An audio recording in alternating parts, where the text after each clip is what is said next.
দাঁড়াও, একটু মনে করে নি, এই ঘুরতে গিয়ে অশান্তি আমারও আছে।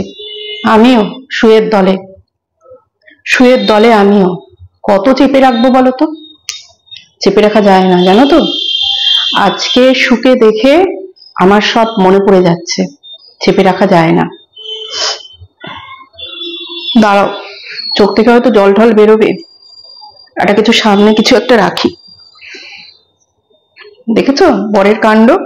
এখানে এসে কি করে, রেকি ঠেকি করে, প্রাণায়াম করে, শার্ট খুলে এখানে রেখেছে। তো সেই শার্ট দিয়ে চোখের জলটা মুছবো, তাই কাছে রাখলাম। কি বলবো, দুঃখের কথা। ভুলে থাকার চেষ্টা করি, জানো তো, ভুলে থাকার চেষ্টা করি। মনে পড়লেই চোখ দিয়ে জল বেরিয়ে আসে, যখন জলটা বেরোয় না, তখন একটু চেষ্টা করি বোতল থেকে জল ঢেলে নিয়ে চোখে দেওয়ার। মনে করি।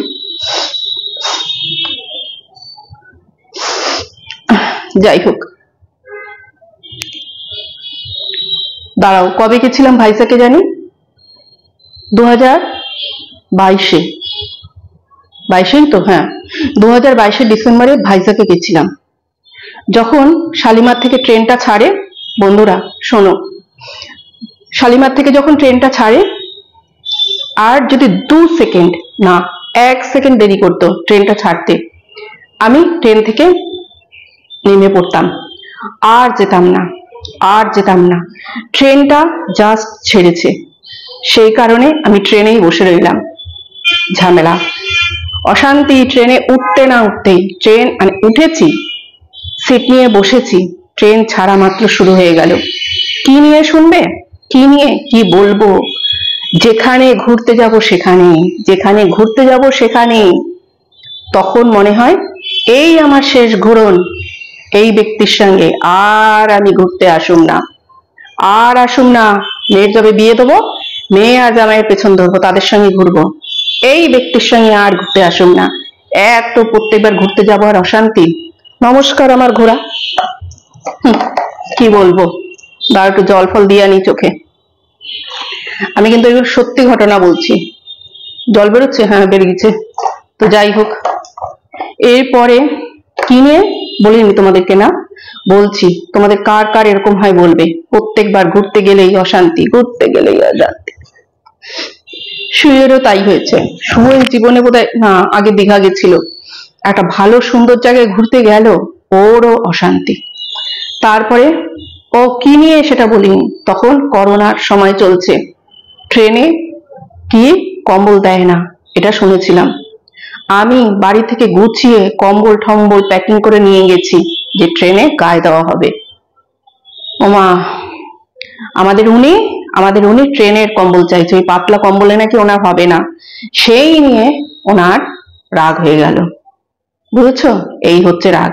মনে হচ্ছিল ট্রেনটা যদি এক্ষুনি দাঁড়াতো, টপাস করে লাফ দিয়ে নেমে পড়তাম। চাবি আমার কাছে, সবকিছু আমার কাছে, তুমি ওই ব্যাগ নিয়ে যাও, ও কটা জামা কাপড় আমার লাগবে না, আমার বাড়িতে যে জামা কাপড় আছে ওই দিয়ে আমি চালিয়ে দিতে পারবো যে কদিন তুমি থাকবে না, ঘুরতে যাবে। হলো না, গেলাম, ঘুরতে যেতে হলো। তারপরে আবার সব ঠিক হয়ে গেল। বাড়ি যখন আসলাম তখন আর 6 মাস যায় কি যায় না, মনে হয় আবার কবে ঘুরতে যাব। যাওয়ানোর জন্য মনটা কেমন জানি করে, তখন ভুল্লা যায় যে কি হয়েছিল। তারপরে বলবো, মনে পড়ছে অনেকদিন আগের একখানা ঘটনা, 2010 কি 11 ঘটনা। কোথায় গেছিলাম বলতো? ডুয়ার্স, ঢেলো, কালিম্পং, এইসব জায়গায় ঘুরতে গেছি, জানো বন্ধুরা। সেইখানে গিয়ে সেম জিনিস, আমরা গেছিলাম, আরো 2টো ফ্যামিলি গেছিল, সেম ঘটনা। কি বিরক্তিকর। তখনও মনে হয়েছিল এই আমার শেষ আসা ঘুরতে, এর সঙ্গে আর কোনোদিন ঘুরতে আসবো না, এই আমার শেষ ঘুরতে আসা। তারপরে গোয়ায় মনে হয়নি, না গোয়ায় হয়নি, ও না গোয়াতেও হয়েছে যাওয়ার পথে বাসের মধ্যে। তখনও মনে হয়েছিল আর যাব না, এনার সঙ্গে তার কোথাও যাব না, নমস্কার, কোথাও যাব না। কিন্তু আবার গেছি ঘুরতে। বললাম ওই যে 6 মাস যেতে ও মা, বেনারস ভ্রমণ, গেছি এখানে নাথের দর্শন করতে গেছি, সেখানেও একই একই। সেখানেও ভেবেছিলাম এইবারই লাস্ট, আর যাব না, আমার ঘোরন লাগবো না, দরকার নাই আমার ঘোরা, দরকার নাই। কিন্তু আবার ওই এই ঘুরতে যাবে না, উনিও এই ঘুরতে যাবো ঘুরতে যাবো ঘুরতে যাবো, চলো চলো চলো। এইবার বলি যে ঘুরতে গিয়ে অশান্তি, আমি ভাবতাম এটা বোধহয় আমার একারই হয়, আমার একারই এরকম হয়। আমি আমার দিদির সঙ্গে, দিদির মেয়েদের সঙ্গে এই নিয়ে বলি, জানিস তো আমাদের ঘুরতে গেলেই না এরকম হয়। ও মা, আমার দিদির মেয়ে, দিদি বলে কি, দিদির মেয়ে প্রথমে বলছে, বলে মাসি তুমি কি বলছো, এটা তো আমাদের বাড়িতেও হয়, আমার বাবা মার সঙ্গেও হয়। এই ঘর থেকে বেরোনোর থেকে শুরু হয়, স্টেশনে এই ওরা কাশ্মীর, কাশ্মীর না কোথায় একবার গেল জানি, রিসেন্ট একবার কোথায় জানি গেল, এই এতগুলো ব্যাগ হয়েছে কেন, এতগুলো ব্যাগ হয়েছে। ও না, ওরা দার্জিলিং, আমরা দার্জিলিং গেলাম তার আগে ওরা দার্জিলিং গেছিল, তখনও এতগুলো ব্যাগ হয়েছে কেন, সেই নিয়ে লেগে গেল আমার দিদি আর জামাইগুলোর মধ্যে। আমি আমার মেয়েকে বলছি এইরকম, বলে মা এইটা বাঙালি পরিবারেরই একটা জিনিস, এটা মানে ব্যাপার এটা। আমি বলে আমি বন্ধুদের সঙ্গে আলোচনা করি, বন্ধুরাও বলে এটা আমাদেরও হয়, আমাদের পরিবারেও হয়, আমরা বাবা মার সঙ্গে হয়, ঘুরতে গেলেই কোনো না কোনো কিছু নিয়ে গন্ডগোল লাগবেই লাগবে। আমি আমার আরেক দিদিকে বলছি, সেও তাই একই কথা বলছে। মানে এইটা হচ্ছে একটা কি বলবো, খুব টেস্টি খাবারে একটুখানি নুন ছিটানোর মতন অবস্থা। তবে এইবার যে দার্জিলিং গেলাম, দার্জিলিং গিয়ে আমি ঠিক করেই রেখেছিলাম, যাই হোক আমি ওনার ওই সব ব্যাপারগুলোকে আমি এই ঘুরে আনন্দ করার মধ্যে আসতেই দেব না। আমি এমন ভাবছিলাম যে এনার একটু একটু করে কি জানি একটা হচ্ছে, কি জানি একটা হচ্ছে, মানে পোকা নাড়া দিচ্ছে, তখন আবার সেই জিনিসটাকে আমি সেইভাবে ট্যাকেল করেছি। যাই হোক, ওরকম কি আর ট্যাকেল করা যায়, ওরকম তো ট্যাকেল করা যায় না। তো এই যে ঘুরতে গেল, এমনিতেই পাহাড় হচ্ছে, কিন্তু দার্জিলিং ওরা যেখানে গেছে বা আমরা যেখানে গেছিলাম একই জায়গা, আমরা মেলে ঘুরেছি, মেলের কাছাকাছি বা দার্জিলিং যে শহরটা, সেখানে আমরা মানে প্রাণ কেন্দ্র যেটা দার্জিলিং, সেখানে আমরা ঘুরেছি। সেই জায়গা কিন্তু ভীষণ লোক, মানে ভিড় জায়গা, সেটা কোনো ফাঁকা জায়গা না। সেখানে যে মানুষের মনটা খুব খারাপ হতে না হতে ঝুপ করে অন্ধকার হয়ে যায়, মানুষের মনের মধ্যে একটা ভালো না লাগা চলে আসতে পারে। কিন্তু পাহাড়ে যেহেতু খুব তাড়াতাড়ি করে অন্ধকার নেমে আসে, ঝুপ করে কিন্তু অন্ধকার নেমে আসবে নিমেষের মধ্যে, তো বিষাদটাও কিন্তু মানুষের মনে খুব চট করে চলে আসে। এর আগে আমরা দেখেছি যে ম্যান্ডি শিটংয়ে গেছিল ঘুরতে, তখন কিন্তু ওদের মধ্যে ওই রকম একটা জিনিস হয়, আর ওদের মধ্যে যেটা হওয়ার সেটা তো হওয়ারই ছিল, সেটা যদি ও মানে শিটংয়ে না গিয়ে যদি অন্য কোথাও যেত তবুও হতো, কেননা ওরা সেইভাবে সেইটাকে কাঁধে করেই নিয়ে গেছিল। তার ফলে ওদের মধ্যে যে অশান্তি সেটা হয়েছে। আর এমনিতে একটু ফাঁকা জায়গায় দেখবে কেন মনটা জানি কিরকম একটা করে ওঠে। অনেকে খুব ফাঁকা জায়গা, পাহাড়ের খুব ফাঁকা জায়গায় থাকতে ভালোবাসে, যেখানে কোনো লোক সমাগম নেই, কোনো কোলাহল নেই, সেসব জায়গায়। আমার আবার একটুখানি জমজমাট জায়গায় আমার ভালো লাগে। এর আগে আমরা গেছিলাম, যে বললাম যে তোমার কালিম্পং, ঋষভ, এইসব জায়গায় গেছিলাম, তখন একটা জায়গায় আমরা উঠেছিলাম ঝান্ডিতারা বলে। সেই ঝান্ডিতারায় তোমার তখন অতটাও লোক যাওয়া আসা করতো না, আমরা ছিলাম হোমস্টেতে, ভীষণ ফাঁকা জায়গা, সারাদিন ওই মেঘ আসে আর মেঘ যায়, সেখানে না মনটা এমনিতেই খারাপ হয়ে থাকছিল, এমনিতেই ভালোই লাগছিল না, কিছুই ভালো লাগছিল না সেই জায়গাটাতে। তার তুলনায় ঋষভটাও একটু ফাঁকা ফাঁকা জায়গা, কিন্তু ঋষভটা ভালো লাগছিল। তো এই যে পাহাড়ে ওরা গেল, ওদের ভিডিওটা আমি দেখতাম, এই যে শুয়ের ভিডিও আমি কিন্তু দেখতাম, কেননা কিছুদিন আগে ঘুরে এসেছি তো। আর আমার দার্জিলিংটা প্রচন্ড পরিমাণে ভালো লেগেছে, আর আমার পাহাড়টা ভীষণ ভালো লাগে আমার, আর আমার মেয়ের বিশেষ করে।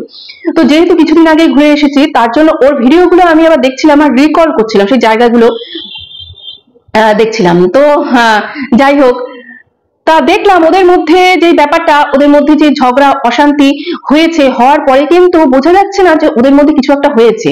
মানে আমার ক্যামেরার বাইরে আমার সঙ্গে আমার হাজবেন্ডের ঝগড়া অশান্তি হবে, আর ক্যামেরাতে আমি ওইরকম হাসি মুখ কখনোই দেখাতে পারবো না, কেননা আমি যে আমার ঘটনাগুলো বললাম সেগুলো কিন্তু হয়েছিল। আমি কিন্তু এখানে তোমাদের সামনে মানে নাটক করে আমি বললাম, কিন্তু মজার ছলে বললাম, কিন্তু এইরকম টুকটাক আমাদের হয়েছে। কিন্তু তারপরেও আমার যে ভাইজ্যাকের যে ট্রেনেরটা আছে, দেখতে পরের দিন সকালে আমার মুখটাও একটু কালো আছে, আমার হাজবেন্ডেরও মুখটা একটু কিরকম কালো আছে, সেটা তোমরা গিয়ে তুমি ভাইজ্যাকের ট্রেনের পরের দিনের ভিডিওটা দেখলে বুঝতে পারবে। হ্যাঁ, তো এরা বলছে এদের নাকি ক্যামেরার বাইরে এদের মধ্যে অশান্তি হয়েছে, ঝামেলা হয়েছে, কিন্তু তারপরে এরা ক্যামেরাতে কি সুন্দর দুজনে বন্ডিং দেখাচ্ছে, দেখতে পেলাম।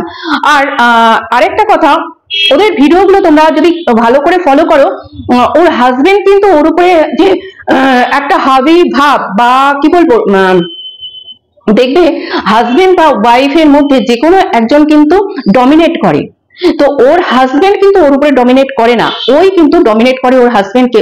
ওর কথাবার্তায়, ওদের ব্লগ গুলো দেখলেই বুঝতে পারবে। আমি তো ওর ব্লগ ভিডিও খুব একটা দেখি না, কিন্তু ঘুরতে যাওয়ার ব্লগ গুলো আমি খুব ভালো করে দেখেছি। তো সেখানে কিন্তু ও বলছে যে ব্যাগটা ঢোকাওনি, তখন ওর হাজবেন্ড বলছে কোন ব্যাগটা, হ্যাঁ আমি যে ব্যাগটা, ছোট ব্যাগটা, পার্সটা নেবো বলেছিলাম সেইটা, তখন বলছে হ্যাঁ ব্যাগে আছে, বের করো বের করো, ব্যাগ থেকে বের করো। মানে সবসময় কিন্তু ও একটা অর্ডার সিটি চালায় ওর হাজবেন্ডের উপরে, এটা কিন্তু ভালো করে তোমরা যদি দেখো বুঝতে পারবে। এমন না যে ও সমস্ত কিছু প্যাকিং ট্যাকিং করেছে, কোথায় কি রেখেছে ও জানে, ও সেটা বের করছে, আবার ও সেটাকে গুছিয়ে ঢোকাচ্ছে, এমন কিন্তু না। সবটাই বোঝা যাচ্ছে যে ওর হাজবেন্ড প্যাকিং করেছে এবং ওর হাজবেন্ড সেখান থেকে বের করছে, ওর হাজবেন্ড আবার সেগুলো সব ঢোকাচ্ছে, এটা কিন্তু বোঝা যাচ্ছে। এমনও হতো যে বুঝতাম যে ও করছে, ওর হাজবেন্ড ওর উপরে ডমিনেট, খুব ডমিনেট করছে, তাহলেও বুঝতাম যে এরকম হাজবেন্ডের সঙ্গে থাকা যায় না। কিন্তু প্রত্যেক ক্ষেত্রেই দেখেছি, আগে মানে ও ইনকাম করার আগে কি ছিল সেটা জানি না, কেননা তখন তার ভিডিওতে দেখিনি, কিন্তু যবে থেকে ও ইনকাম করছে তবে থেকে কিন্তু ওকে বোঝা যাচ্ছে, ভালোই বোঝা যাচ্ছে যে ওর হাজবেন্ডের উপরে ও বেশ ডমিনেট। আগেও হয়তো ছিল, সেটাও প্রকাশ করতে পারেনি, কেননা তখন ও ইনকাম করে না, তার জন্য ও সেটা হয়তো সেইভাবে প্রকাশ করতে পারেনি। আর ও যে এই যে মিথ্যে কথা, কেমন মিথ্যে কথা, ও আজকে বলছে ওর হাজবেন্ডের সঙ্গে কিছু হয়েছে, ও চলে যাবে, ছেড়ে চলে যাবে। আর এটা একদিনের নয়, এটা অনেক দিনের ঘটনা। তো অনেক দিনের যদি ঘটনা হয়, আজকে ও সামনে আনতে বাধ্য হয়েছে। আর একটা কথা বললো, ওর হাজবেন্ড ওকে ছি ড্যাশ ড্যাশ একটা কথা বলেছে, ছি ম্যা ড্যাশ এরকম ধরনের কিছু একটা কথা বলেছে। তো কোন পুরুষ হঠাৎ করে কি তার বউকে এটা বলতে পারে? তার মানে সেই পুরুষটির আগে থেকেই বলা অভ্যেস ছিল এই জিনিসটা, এই যে ছি ড্যাশ ড্যাশ যে কথাটা বলেছে, এটা আগে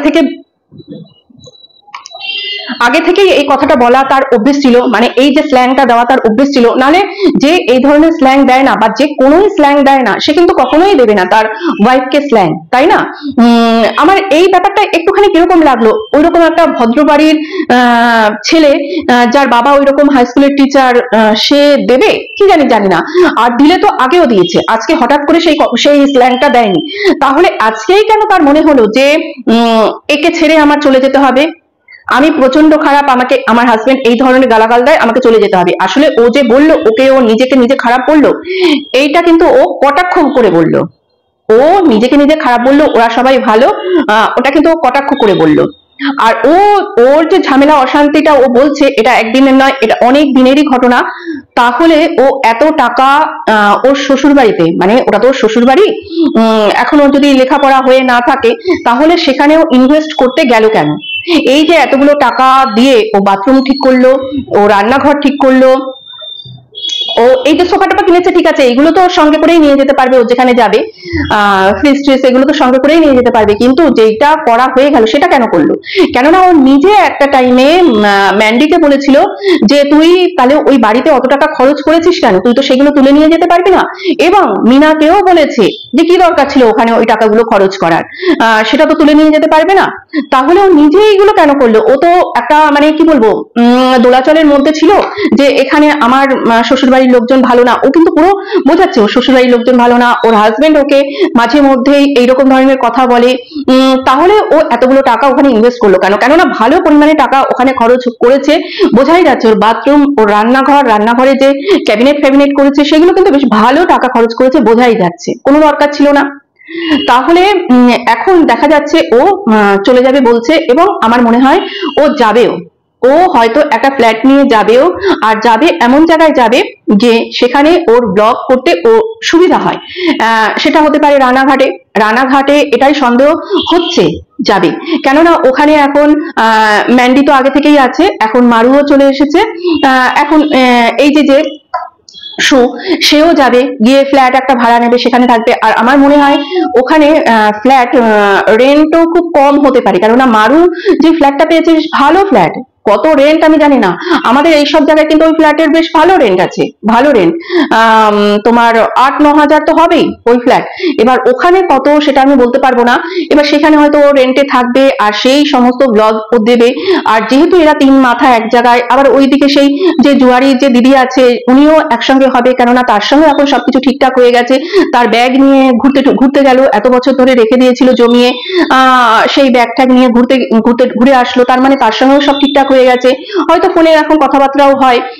তারপরে ওই আরেকজন যে পাতানো দিদি আছে তার সঙ্গেও হয়তো সমস্ত কিছু এখন ফোন আলাপ হয়। এবার তারা সবাই এক জায়গায় হবে, একজোট হবে, বেশ একটা মজা মস্তি চলবে। এই হয়তো এদের প্ল্যান প্রোগ্রাম চলছে, এইভাবে এরা ব্লগ করবে। হাজবেন্ড হয়তো মাঝে মধ্যে যাবে, মাঝে মধ্যে এখানে থাকবে, এইভাবে চলবে। কেননা হাজবেন্ডও পুরোপুরি ছেড়ে দিয়ে, বাড়ি ছেড়ে দিয়ে চলে যেতে পারবে না, কেননা এখানে তার বৃদ্ধ মা বাবা আছে। তো মানে দর্শকদের কিভাবে ঠকাচ্ছে আমি সেটাই ভাবছি। দর্শকরা, আমিও একটা টাইমে ওর দেখতে দেখতে না, আমিও জানি কেমন একটা, কি বলবো, ওই সম্মোহন হয় না, ও মনে হচ্ছিল সম্মোহন করে নিচ্ছে। আমিও কথাটা বিশ্বাস করছিলাম, আবার নিজেকে বোঝাচ্ছি না বিশ্বাস করো না, মানে বিশ্বাস আমি করবো না, কেননা ও এইরকম অনেকবার করেছে, একবার না। আবার দেখছি ইস রে, মনে হয় সত্যি, আমি মনে হয় ভুল। আবার বলছি না না না না, এটা হতে পারে না, কেননা ও এইরকম, এটা একবার করেনি, ওটা বহুবার করেছে। এর আগেও একবার চলে যাব করে কোলবালিশ বানিয়ে নিয়ে চলে আসলো। তো প্রত্যেকবার যখন করছে এই যে সেই পালে বাক করার মতন অবস্থা, যদি সত্যিও হয়ে থাকে কেউ বিশ্বাস করবে না যে আজকে এই জিনিসটাকে যে করছে, এটা যদি সত্যিও হয়ে থাকে কেউ বিশ্বাস করবে না। কিন্তু আমার মনে হচ্ছে এই জিনিসটা একদমই সত্যি না, এটা হচ্ছে ব্লগ চ্যানেলটাকে আরো এগিয়ে নিয়ে যাওয়ার জন্য এই জিনিসটা করছে। কেননা ওইদিকে মারিয়ার ভিউজ কিন্তু প্রচন্ড হাইতে যাচ্ছে, ম্যান্ডির থেকেও হাইতে যাচ্ছে মারিয়ার ভিউজ। তাহলে এ এখন কেন কি বলবো পিছে থাকবে? এখন পরকীয়ার ব্যাপারটা একটুখানি অন্যদিকে চলে এসছে, মানে এই যে সন্দীপ মিনা এদের ব্যাপারটা একটু পিছিয়ে এসছে, আর সেটা ইন্টারেস্ট লাগছে না, একটা বোরিং পার্ট হয়ে গেছে। তাহলে ভিউজটা এখন কে খাচ্ছে? ভিউজটা এখন খাচ্ছে হচ্ছে নতুন বিয়ে করেছে এই যে কম বয়সী ছেলে মেয়ে দুটো, তাদের রোমান্টিক একটা আবভাব, তাদের দামি দামি সবাই গিফট দিচ্ছে, এই ব্যাপারটায় তারা কিন্তু প্রচুর পরিমাণে ভিউজ খাচ্ছে। আর সেন বাড়ি নিয়ে কেউ অতটা ইন্টারেস্ট দেখাচ্ছে না, কয়েকজন ভিডিও করছে সেই নিয়ে। তো এইসব লোকাল যেই সব কনসেপ্ট গুলো, এইগুলো কিন্তু লোকে বেশি খায়। লোকাল কনসেপ্ট কি? এই যে ঘরের অশান্তি, তারপরে হচ্ছে পরকীয়ার ব্যাপার, পালিয়ে প্রেম করে পালিয়ে চলে এসে বিয়ে করার ব্যাপার, এই ব্যাপারগুলো লোকে কিন্তু একটু বেশি খায়। তো এটা কিন্তু তোমরা দেখবে, মানে এত সুন্দর জায়গায় একটা ঘুরতে গিয়ে ওদের বন্ডিংটা পুরো বোঝা যাচ্ছিল, কোনো ঝুট ঝামেলা গন্ডগোল কিচ্ছু নেই ওদের মধ্যে, সমস্ত কিছু একটা ভালো সুন্দর একটা স্মুথলি যাচ্ছিল। সেখানে গিয়ে এমন কি ঘটনা ঘটলো, যে ঘটনার জন্য কি না তাদের সংসার ত্যাগ করে চলে আসতে হবে। মানে এমন জিনিসটা এমন দিকে যাচ্ছে, সেই মন্দিরা যেমনি শিটংয়ে যাওয়ার পরে যেই রকম একটা ঘটনা ঘটেছিল, বাড়ি আসার পরে যেই রকম বাড়ি ছেড়ে চলে যাওয়া, যেই রকম একটা বিড়িকিচ্ছিরি ব্যাপার দেখালো, সেই দিকেই যেন ঘটনাটা যাচ্ছে। কিরকম একটা মিল পাচ্ছ না তোমরা? দুটো ব্যাপারের মধ্যে কিরকম একটা মিল পাচ্ছ না? হ্যাঁ, তো এইগুলো কি ধরনের? এগুলো স্বামী স্ত্রীর, মানে সংসারে স্বামী স্ত্রীর গন্ডগোল হয় না এটা কোথাও নেই। প্রত্যেকটা সংসারে অশান্তি আছে, প্রত্যেকটা সংসারে অশান্তি আছে, সেই অশান্তি আবার ঠিক হয়ে যায়। কিন্তু সে ইউটিউব করে বলেই যে সেই অশান্তিটাকে নিয়ে এইভাবে কন্টেন্ট বানাতে হবে ভিউজের জন্য, এটা কোথায় আসছে? মানে এইটাকে তো ঠিক মানা যায় না, না? আরেকটা জিনিস আমি দেখলাম আজকে, যেই লাস্ট ভিডিওটা দিয়েছে, সেই ভিডিওটাতে ও ট্রিটমেন্ট নিয়ে কিছু বলেছে, যে ও ট্রিটমেন্ট করাতে গেছিল, কি নানান কথা, সেগুলো তো আমরা তখনই জানি, তখনই ওর ভিডিও দেখেছি, ও দিল্লিতে এই ট্রিটমেন্ট করাতে গেছে, তখনই আমরা জানি। তাহলে আজকে ও রিপোর্টটাতে বলছে ওর ব্লকেজটা ঠিক আছে, মানে ও যেই ট্রিটমেন্ট করাতে গেছিল সেটাতেও সাকসেস পেয়েছে, তাহলে সেটা তখন কেন দেখায়নি? আজকে এত এত বছর পর যে দেখাচ্ছে, কেন দেখালো? এত বছর পর দেখালো কেন? যে ও এই বাড়ি ছেড়ে চলে যাচ্ছে বলে এদের বাড়ির যে ব্যাপারটা, মানে এদের বাড়িতে থাকাকালীন যে ট্রিটমেন্ট করেছে, আর যে বাচ্চা ওর হবে না, ও বলতে চাইলো ওর আর বাচ্চা হবে না, সেটা এখানে দেখিয়ে দিয়ে গেল। আচ্ছা, ও দিল্লিতে এই ট্রিটমেন্টটা যে করাতে গেছিল, ওর ব্লকেজের প্রবলেম সেটা দেখাতে মানে ট্রিটমেন্ট করাতে গেছিল এবং সে সেটাতে সাকসেস পেয়েছে। ও তো তখনই বলে দিতে পারতো যে আমি ব্লকেজের ট্রিটমেন্ট করাতে গেছি এবং আমি সাকসেস পেয়েছি। এবার ও প্রেগনেন্ট হোক বা না হোক সেটা পরের কথা, কিন্তু ও যে ব্লকেজের ট্রিটমেন্ট করাতে গেছে সেটাতে সাকসেস পেয়েছে, ও কিন্তু তখনই তাহলে বলতে পারতো। তাহলে ওর মতন যারা ব্লকেজের প্রবলেমে আছে, এমন অনেক মেয়েই তো আছে, তারাও তো সেই জায়গায় গিয়ে ট্রিটমেন্ট করাতে পারতো, যে সেখানে যাই তাহলে আমরা এই ট্রিটমেন্টটা করাই। কিন্তু ও তো সেই কথা তখন বলেনি, তাহলে তো অনেক মেয়েদের অনেক উপকার হতো, তাই না? সেই কথাটা তো ও বলেনি। কিরকম না? হ্যাঁ, আজকে যখন ও বলছে আমি বাড়ি ছেড়ে চলে যাচ্ছি, তখন আমি জানাচ্ছি কেননা আমার আর হওয়ার কোনো সম্ভাবনা নেই, তাই আমি এটা জানিয়ে দিয়ে গেলাম। তাহলে তুমি যখন সাকসেস পেয়েছিলে তখন তুমি কেন জানাওনি? তুমি সাকসেস পাওয়ার পরে তোমাকে তো এমন একটা মানে কি বলবো, পরিবেশে থাকতে হবে, পজিটিভ পরিবেশে থাকতে হবে, যেখানে তুমি তোমার গর্ভে সন্তান আসুক এরকম একটা পরিবেশে থাকতে হবে তোমাকে। তুমি যদি এইরকম টেনশনের মধ্যে, এইরকম কি বলবো, কন্ট্রোভার্সির মধ্যে থাকো, তোমার কি করে সেইগুলো হবে? কি করে সেই সাকসেসটা তুমি কি করে পাবে? কেননা তোমাকে যদি মানে একটা ট্রিটমেন্টের মধ্যে থাকো, তুমি যদি বাচ্চা নেওয়ার প্রসেসের মধ্যে থাকো, তাহলে তোমাকে সমস্তটাই একটা পজিটিভিটির মধ্যে থাকতে হবে, তোমাকে ভালো ভালো শুনতে হবে, ভালোভাবে থাকতে হবে, তার মধ্যেই থাকতে হবে। কিন্তু তুমি কি করছো, লোককে চারটে খারাপ কথা বলছো এবং উল্টো দিক থেকে তুমিও চারটে জায়গায় আটটা খারাপ কথা শুনছো। এবার তুমি বলছো আমি ইগনোর করি। ইগনোর ওরকম ভাবে করা যায় না, একটু না একটু হলেও সেই নিয়ে চিন্তা করতে হয়। করতে করতে করতে করতে সেটা একটা শরীরে কিন্তু এফেক্ট ফেলেই, সেটা একটা শরীরে এফেক্ট ফেলে। হ্যাঁ, তারপরে এই যে মানে বোল্ড বোল্ড হয়ে তুমি এমন অনেক কিছু বলে দাও, যেগুলো কিন্তু আমার মনে হয় না যে সোশ্যাল মিডিয়ায় বলাটা খুব জরুরি আছে, খুব দরকার আছে। আমার মনে হয় না। তুমি বললে তোমার এখন সাইকেল যে পিরিয়ডের যেটা সেটা চলছে, সেই নিয়ে তুমি কি করেছো, তুমি বাসে করে চলে গেলে। আমরা তো মানে কি বলবো, যখন ট্রেনে করেও যাই তখনও কিরকম একটা লাগে।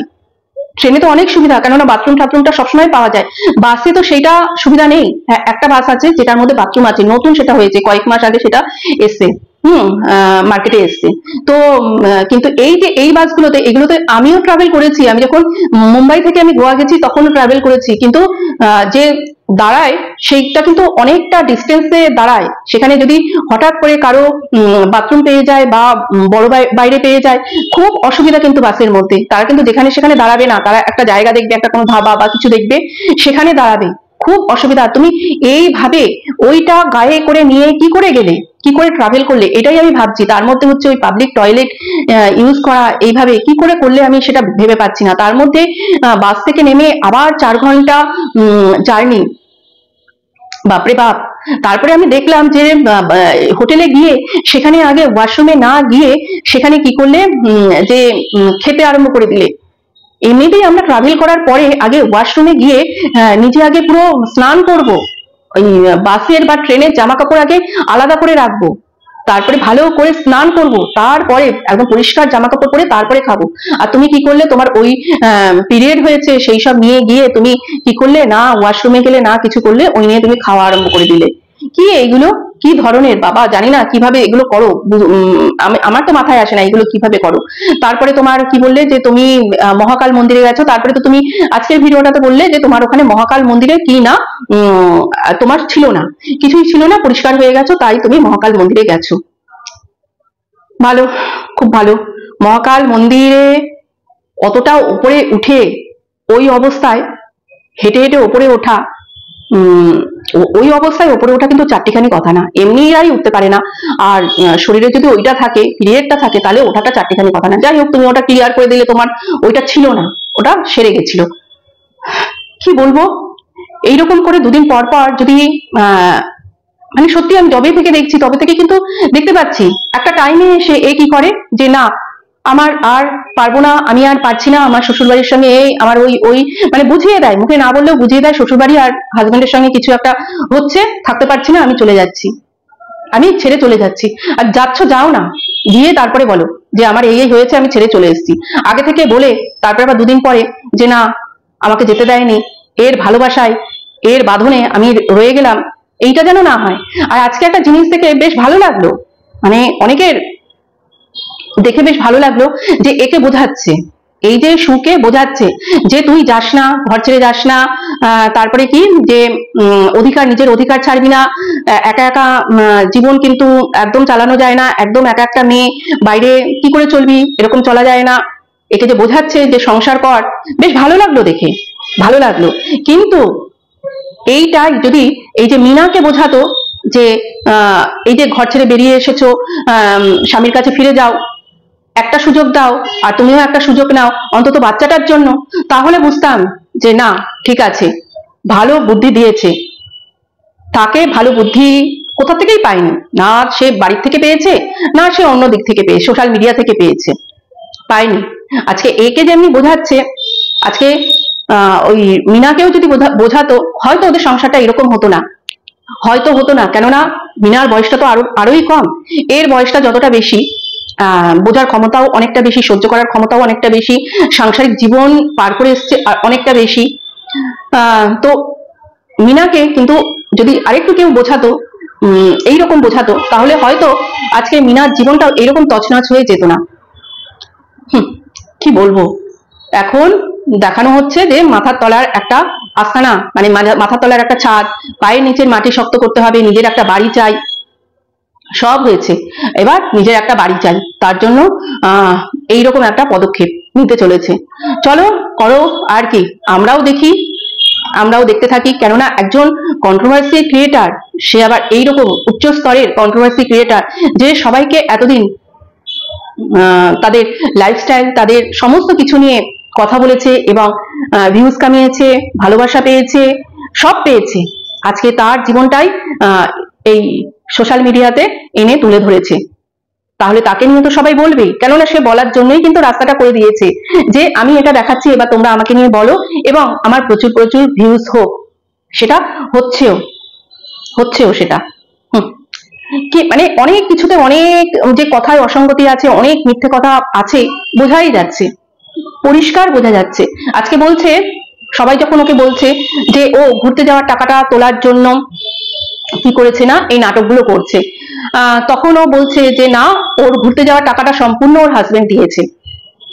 দার্জিলিং এ আমরাও ঘুরে আসলাম, একটু ভালোভাবে থাকতে গেলে কত টাকা খরচ হতে পারে সেটা কিন্তু আইডিয়া আছে। ওর হাজবেন্ডের কি সেটা পারবে?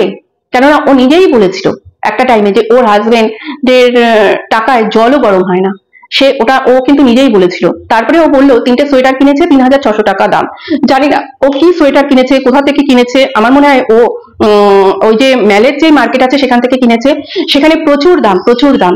কিন্তু আরেকটা যে মার্কেট আছে, লোকাল লোকরা যেখান থেকে কেনাকাটা করে, সেখানে কিন্তু ভীষণ কম দামে খুব ভালো ভালো সোয়েটার পাওয়া যায়। ও সেখান থেকে কিনেনি, হয়তো ও ম্যালের মার্কেট থেকে কিনেছে, যে ম্যালের মার্কেট হচ্ছে লোক ঠকানোর জন্য বসে থাকে, ও সেখান থেকে কিনেছে। তাহলে ও তো দার্জিলিং কাশ্মীর যাবে বলেছিল, কাশ্মীরে তো আরো আরো খরচ, আরো খরচ, তাহলে সেটাও কি ওর হাজবেন্ডই দিত? কি জানি। মানে এই যে বলছে ওর পিরিয়ড নিয়ে ও মাথায় করে নিয়ে গেছে, এমন না যে ট্রেনের টিকিট বুক করেছে ওর এই টাইমে যেতেই হবে, বাসে করেছিল, বাস ক্যান্সেল, মানে ওরা সেইভাবেই করতে পারতো যে ঠিক আছে এই সপ্তাহটা দেখি, পরের সপ্তাহে যাব, এইরকম করেও কিন্তু করতে পারতো। জানি না, প্রচুর অসঙ্গতি, প্রচুর অসঙ্গতি। কিন্তু বেশ সুন্দর করে একটা, ভুরুতে কাজল নেই, চোখে কাজল নেই, কেননা প্রত্যেকবার লিপস্টিক নেই, ও প্রত্যেকবার যখন এইরকম কিছু বলতে আসে তখন এইভাবেই কিন্তু আসে, এইভাবেই বলতে আসে, যাতে ওকে দেখে ও সবাই মানে ওর দুঃখে একদম গলে যায়, এটা করতে আসে। আর ওর হাজবেন্ড ভদ্রলোক, কিন্তু কি বলবো, যেরকমটা দেখায় সেরকমটা না। ওর হাজবেন্ড ভদ্রলোকের মধ্যেও একটা লোভী ব্যাপার, মানে লোভ ব্যাপার আছে, একটা লোভী ভাব কিন্তু আছে হাজবেন্ডের মধ্যেও। যেরকম একটা মানে খুব জেন্টলম্যান টাইপের দেখায় না, ভালো করে তোমরা লক্ষ্য করবে, একটা লোভী ব্যাপার কিন্তু ওর হাজবেন্ডের মধ্যেও আছে। অতটাও ইনোসেন্ট ওর হাজবেন্ড নয়। যে এরকম একটা পুরুষের পার্সোনালিটি থাকা দরকার, ওর হাজবেন্ডের কিন্তু সেই পার্সোনালিটিটা একদম নেই। আর একটা মানে লোভ ব্যাপার কিন্তু ওনার হাজবেন্ড, মানে ওর হাজবেন্ডের মধ্যে আছে, এটা বলতে আমি বাধ্য হলাম, এটা বলতে বাধ্য হলাম। কেননা এই যে ঘুরতে যাওয়া প্রসেসটা তোমরা যদি খেয়াল করো, ওর হাজবেন্ডের মধ্যে সেই যে একটা ঘোরার মানে ঘুরতে যাওয়ার যে একটা, মানে কিরকম চোখ মুখটাই যেন কিরকম একটা লাগছিল, চোখ মুখটাই কিরকম একটা লাগছিল। আরো অনেক আমি ট্রাভেল ব্লগ দেখি, আমি প্রচুর ট্রাভেল ব্লগ দেখি। এখনো দেখবে ওই মৌমিতা মুখার্জি বলে একজন আছে, সে সিকিম গেছে, কালিম্পং গেছে, ওরা অনেকগুলো 3টে ফ্যামিলি মিলে গেছে, ওদের ব্লগটাও আমি দেখি। ওদের মধ্যে কিন্তু সেই একটা কি বলবো, একটা চকচকে ভাব, আমি ঘুরতে গেছি আমার একটা চকচকে ভাব, চোখ থেকে একটা একটা মানে লোভ চকচকে ব্যাপার বেরিয়ে আসছে। সেই ব্যাপারটা আনন্দ করছে, সবাই আনন্দ ফুর্তি সবকিছু করছে, কিন্তু ইনিও আনন্দ করছে, কিন্তু এনার চোখের মধ্যে যেন একটা কেমন একটা ভাব আছে, সেটা তোমরা ভালো করে যদি লক্ষ্য করো বুঝতে পারবে তোমরা। আর এই যে যেই ব্যাপারটা এখন নিয়ে এসেছে, এইটা কিন্তু দুজনার মধ্যে আলোচনা করেই এই ব্যাপারটা নিয়ে এসেছে, দুজনের মধ্যে আলোচনা করেই ব্যাপারটা নিয়ে এসেছে। বন্ধুরা ভালো থেকো, সুস্থ থেকো, টাটা, গুড নাইট।